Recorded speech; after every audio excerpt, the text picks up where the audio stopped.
Halo, selamat jumpa kembali dengan saya Tanto Prihartanto. Di tutorial Arduino pemula yang keempat ini, saya tidak akan membahas cara install Arduino IDE ya, karena saya menggunakan Linux ya. Jadi khawatirnya apa yang saya bahas ini tidak sesuai dengan kondisi yang pemirsa atau teman-teman ada di rumah ya, karena sebagian besar penduduk Indonesia ini menggunakan Windows ya, kebanyakan menggunakan Windows. Cuman karena saya orangnya kurang sabar ya dan Windows ini biasanya hanya untuk orang-orang yang sabar, jadi saya kurang suka dengan Windows ya. Saya pakainya Linux Mint. Nah, karena perbedaan OS ini, jadi saya tidak akan membuat tutorial tentang bagaimana cara install Arduino IDE ya. Intinya kalau Anda mau install, tinggal kunjungi arduino.cc dan download program ya, atau installer sesuai dengan sistem operasi di komputer Anda. Kemudian ikuti langkah-langkah berikutnya sesuai dengan yang mereka minta ya. Hari ini saya akan membahas tentang menu lingkungan terpadu atau IDE ya. Ide ini bukan ide brilian atau ide cemerlang atau ide hebat ya, tapi ide ini adalah ide singkatan dari Integrated Development Environment atau menu lingkungan terpadu ya. Jadi di menu lingkungan terpadu ini semuanya sudah terpadu dalam satu lingkup software ini ya, Arduino IDE. Baik itu untuk upload, untuk library dan lain-lain ya. Nah, minimal untuk penulisan program ini di Arduino IDE disebutnya sketch ya, sketch. Nah, untuk menulis sketch minimal ada dua fungsi, yaitu fungsi setup dan fungsi loop ya. Pendefinisian fungsi diawali dengan kata void ya, void huruf kecil. Hati-hati ya di sini pendefinisian atau penulisan antara huruf kecil dan huruf besar dibedakan ya, karena kebanyakan penulis program di Windows ya itu huruf besar huruf kecil sama ya, kayak kalau misalkan untuk lihat apa yang di DOS juga ya, untuk command prompt dir mau nulisnya dir huruf gede semua, huruf kapital mau huruf kecil, itu Windows tidak membedakan. Tapi untuk di Linux dan pemrograman itu huruf besar dan huruf kecil beda ya, atau case sensitive. Nah, saya jelaskan perbedaan antara void setup dan void loop. Void setup ini adalah fungsi yang pertama kali dijalankan sebelum fungsi loop berjalan ya. Jadi saat saat Arduino juga komputer ya sebenarnya. Saat buat Arduino di restart atau di on kan, power on ya, fungsi setup ini akan dijalankan ya. Jadi saat booting dia akan dijalankan. Misal yang biasa kita taruh di sini koneksi ke internet ya. Kemudian koneksi ke WiFi dan lain-lain. Nah, kemudian fungsi loop setelah ini selesai baru dia ke fungsi loop. Fungsi loop ini adalah fungsi yang dijalankan secara terus-menerus berulang muter ya, dari awal sampai akhir. Setelah selesai balik lagi ke awal sampai akhir. Nah, apa sih yang ditulis di sini ya? Biasanya langkah-langkah yang ditulis di fungsi loop ini adalah yang pertama ya, itu pendefinisian pembacaan input dari sensor ya. Kita tulis di sini semua pembacaan tulisan.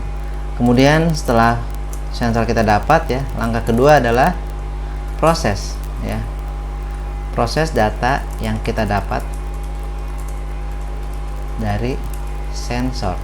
Nah, maksud proses ini apa? Ya, Misal kita akan membuat sensor pendeteksi tinggi air ya. Sebenarnya tinggi air gampang pakai pelampung. Tapi kalau untuk project, untuk pembelajaran logika, kita bisa juga belajar untuk mengecek level tinggi air ya. Saat tinggi air mencapai ketinggian tertentu dan sensornya itu kepicu ya, maka di proses ini adalah menentukan apakah dia harus off, apakah dia harus dikurangin debit airnya atau seperti apa. Seperti itu ya. Jadi memproses dan mengeluarkan angka-angka tertentu ya. Setelah diproses ya, langkah ketiga adalah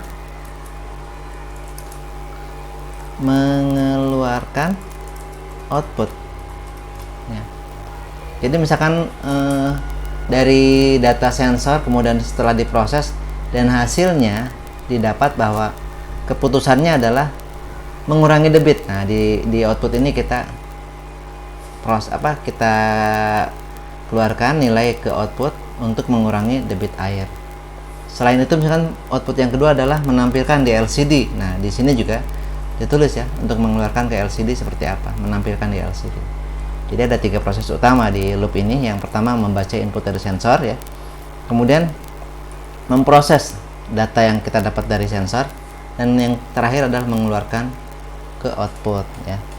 Nah, kita sering melihat ada garis miring 2 kali. Ini adalah komentar ya, kolom komentar. Fungsi dari kolom komentar ini adalah untuk menuliskan kata-kata atau komentar, dan itu tidak akan diproses oleh program ya. Dan ini fungsi utamanya adalah mempermudah kita saat kita melakukan editing ya. Jadi supaya ini yang di bawah ini apa sih fungsinya? Nah, di sini dijelaskan. Kadang kalau programnya sudah lama, misalkan udah 1 tahun atau 2 tahun, terus kemudian ada keinginan untuk upgrade, setelah kita buka, ini apa ya? Nah, untuk lebih mudah merefresh otak kita supaya kita langsung ngeh ya dengan apa yang ada di bawah situ, kita bisa nulis komentar ya.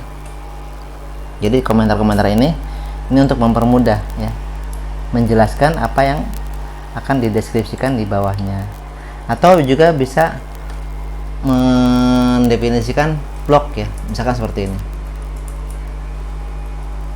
Misal mulai cek sensor misalkan, selesai cek sensor. Nah, ini sensor air ya, sensor tinggi air.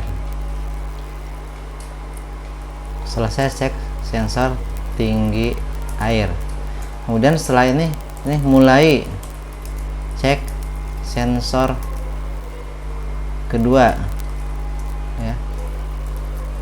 Selesai cek sensor kedua. Nah, pembuatan komentar dengan blok seperti ini juga akan mempermudah kita untuk melihat bahwa baris kode atau program antara ini dan ini ya, antara dua ini fungsinya jelas ya. Dia untuk mengecek sensor kedua ya. Begitu seterusnya. Jadi penulisan komentar ini sangat penting untuk proses debugging dan proses editing ya. Nah, kemudian di atas setup ini biasanya kita juga ada pendefinisian library ya. Library ini adalah program-program yang jelimet, susah, bikin pusing dan lain-lain ya, karena kita nggak tahu detail programnya seperti apa, detail hardwarenya ya. Dan kita dengan fungsi library ini cukup memanggil fungsi-fungsi yang mereka sudah definisikan. Misal di sensor VESM 004T ya, untuk mengambil nilai tegangan tinggal kita panggil fungsi voltage ya. Misalkan tegangan sama dengan VESM.voltage, dengan satu baris seperti itu langsung didapat nilai tegangannya ya. Berapa energinya, tinggal energi sama dengan VESM.energy, selesai ya. Kita tidak perlu tahu jalannya komunikasi antara board node MCU dengan sensor VESM seperti apa. Nah, dengan library ini kita tinggal pakai fungsinya saja ya. Fungsi LCD juga seperti itu ya. LCD melalui I2C ya, dari serial ke paralel. Kita tidak perlu mendefinisikan komunikasinya seperti apa ya. Dengan fungsi LCD ini ya, misalkan kita include LCD ya, include library LCD I2C ya. Nah, dengan menginclude library ini kita tinggal tulis set cursor sekat 0.0 ya, kemudian lcd.print sekian, ya apa yang akan ditulis. Kita tidak perlu tahu komunikasinya seperti apa, ya. Jadi LibreD ini akan mempermudah kita untuk membuat program sehingga programnya lebih simpel dan lebih mudah dipahami, ya. Kemudian ada lagi yang namanya define, ya. Define ini itu mendefinisikan kata-kata tertentu supaya kita mudah mengingat. Misalnya untuk mengingat pin LED, ya, LED pin ini pakai pin GPIO 2, jadi tinggal LED pin define LED pin 2 seperti itu, ya. Dan di setiap ini kasih titik koma. Oke.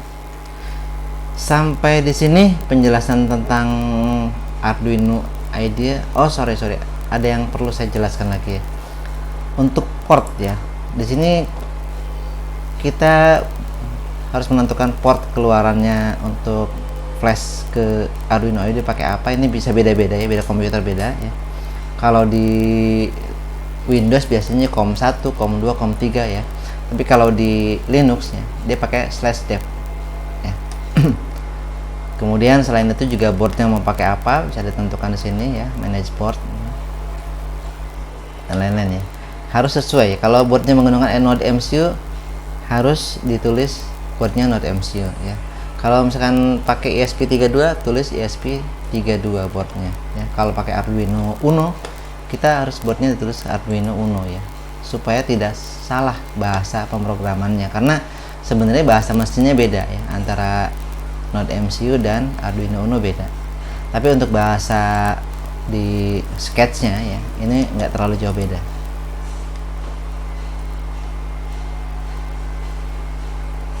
Ya, ini misalnya pakai Arduino Uno, ya, pakai apa harusnya. Kalau misalnya pakainya ESP8266 kita pakai ini, pakai Node MCU atau pakai apa, ya. Saya pakai Node MCU, ya, di sini tentukan Node MCU. Oke. Sampai di sini yang saya jelaskan, ya, semoga bisa dipahami dengan mudah. Jika ada pertanyaan silahkan ketik di kolom komentar, ya. Insya Allah saya akan jawab, ya. Dan jangan lupa untuk like serta subscribe channel saya, ya. Sampai di sini. Wassalamualaikum warahmatullahi wabarakatuh.